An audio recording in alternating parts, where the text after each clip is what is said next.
Let's now welcome legal analyst Mr. Elton Hart as we look further at the investigation as well as circumstances around this particular case. Elton, it's always good to have you with us. Welcome. So another confusing case in regards, of course, to the missing journalist and his partner. What do you make of these latest developments, especially from what police are currently telling us? No, indeed, it's sad for the families to actually learn this type of news from like, if one can say, social media platforms and stuff like that. But obviously, I think the police is trying to stay tight-lipped on this because they don't want to give away the leads that they might have acquired over the period of time. And we know that Mr. Ndlovu was missing since February already. And that is the area where he remains with his partners is found, is more or less the latest area. So I think on that part, I'm a little bit disappointed that the police did not employ more resources in that area, because that was the last area where this couple was seen. I mean, if you look at what happened with the three police officers that was found in the Henops River, they sort of have tracked them. Why did they not also maybe use like a similar approach in this way to try and see if they can find Mr. Ndlovu and Ms. Ndhluli in this regard? Absolutely, Elton, because look, with allegations of a minor now also being involved in this case, it's like literally growing at every hour. And he's also the latest arrested suspect. And in the center of this whole debacle is an e-hailing driver who has also since turned out now to be the actual prime suspect and no longer the state's key witness. Now, these twists and turns also have the potential, though, for public speculation as well as misinformation. So legally, just how crucial is it then for police to conduct a thorough investigation before making public statements only to backtrack later because of new details? I mean, the public becomes quite skeptical, leading to very little trust between the police as well as, of course, the communities. It's sad to say, if we look at it, and I see SABC has got spokespersons now. Some of these spokespersons, I think they are too quick to run to the media and tell the media what's happening. And I take nothing away from the media. If you are willing to speak to the media must keep the South African population informed.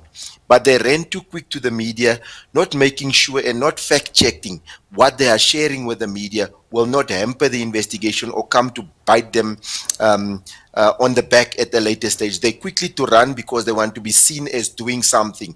But are they really doing the real police work?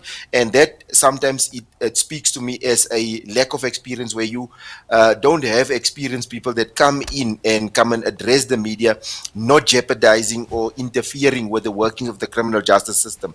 And I think that is something that SABC needs to really go and revisit, to say, at what time will it be perfect for us? I know sometimes the family wants answers, but you can have it like a sidebar with the family to say, this is what we have, but it's not conclusive, before going out on a media platform to try to be seen as doing something, because we know sometimes these guys can be laxy-daisy in the investigation of matters.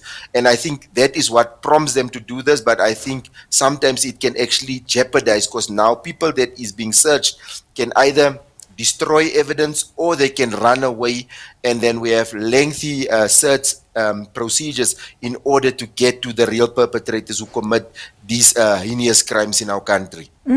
But I mean, their excuse, I mean, the police's excuse in this regard, Elton, will be that, I mean, there's just simply too much pressure either from the families as well as the public and the media in getting those answers. But as you're saying, they need to really, really tread lightly and carefully about the information that they do share with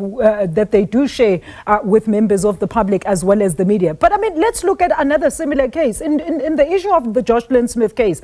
Good, we have the suspects in custody, but some are being charged, some are already being charged and will of course be sentenced. But the biggest information which is needed from them being, of course, the whereabouts of the people in question are still not known. So what's the point then, Elton? These families need closure at the end of the day.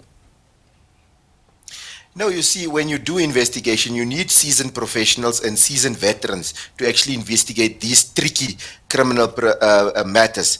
And that's unfortunately what SABC having a shortage of these guys around the country, and a lot of them goes on retirement because it becomes unbearable for them to work in SABC anymore. And I think SABC should do introspection to make sure when we have these high-profile cases, we get seasoned veterans on these cases, male or female, to actually do the groundwork and make sure that they cover all angles of the investigation, and not to say, like, look, in the Senzo Mayua case, they had to even have 2 sets of dockets, which is a case that has a huge public interest in it. Similar with this one, and I think for journalists especially, because it's one of their colleagues that got killed, and we don't know if he was working on a story that could implicate certain people or expose a certain scandal, and hence he got killed, or was it just merely a robbery that gone wrong?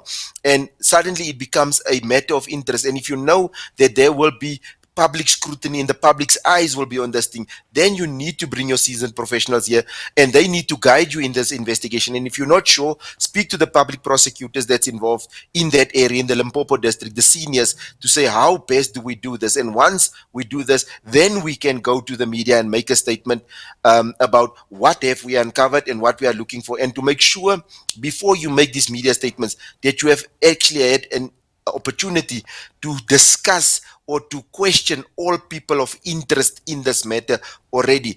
That means that you have to follow every protocol in when did they get missing, who was the last person, check their accounts, did they ask for Uber driver, where did they drop them off, all those type of things before you get out. Now these people start hearing information, then they cover their tracks. Now it becomes difficult even tracking the people that's involved in the commission of these offenses, and it becomes then now 5 years, 6 years, and the family lose trust in the criminal justice system.